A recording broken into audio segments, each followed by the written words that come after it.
ইব্রাহিম আলাইহিস সালাম দোয়া করেছে, রব নেক সন্তান দেন। আল্লাহ বলেন, আপনাকে একজন সন্তান দিলাম, সে হলো হালিম।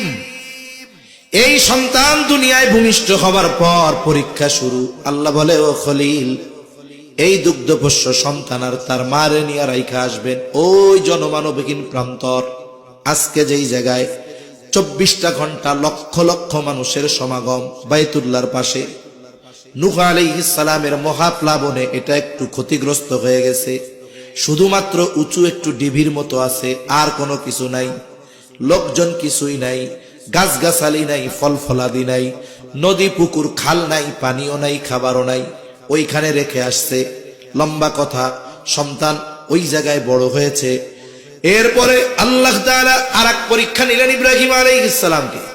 সন্তান যখন বাবার সাথে চলার উপযুক্ত, আল্লাহ তাআলা ইব্রাহিম আলাইহিস সালামকে স্বপ্নে দেখাচ্ছে যে ইব্রাহিম আলাইহিস সালাম সন্তান ইসমাঈল আলাইহিস সালামকে জবাই করতেছে। নবীগণের স্বপ্ন হলো ওহী। তার মানে যেটা স্বপ্নে দেখছে ওটা করার আদেশ দিছেন কে? আরো জোরে বলেন না, কে? আল্লাহ।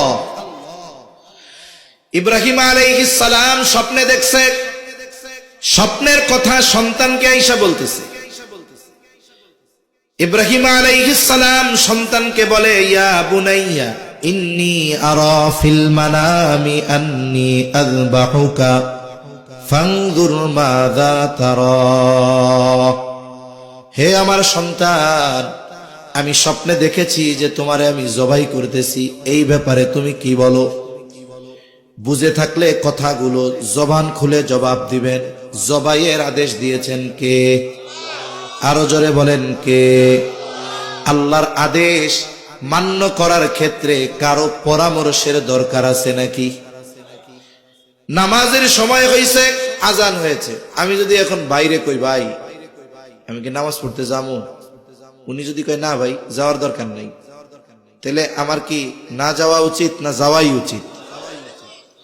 তার মানে যেটার আদেশ আল্লাহ করেছেন ওইটার ব্যাপারে কেউ যদি না করে, ওই না মানার সুযোগ নাই, আমাকে করতেই হবে, কারণ আদেশটা কার? তাই ইব্রাহিম আলাইহিস সালাম তো স্বপ্নে দেখছে সন্তানরে জবাই করতেছে, কিন্তু সন্তানের কাছে গিয়ে বলে, সন্তান স্বপ্নে দেখলাম তোমারে জবাই করতেছি, তা তুমি তার কি বলো?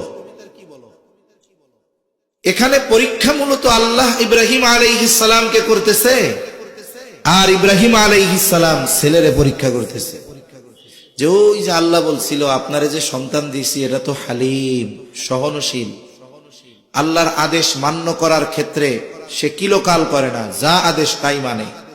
তা দেখি তো হালিম কিনা।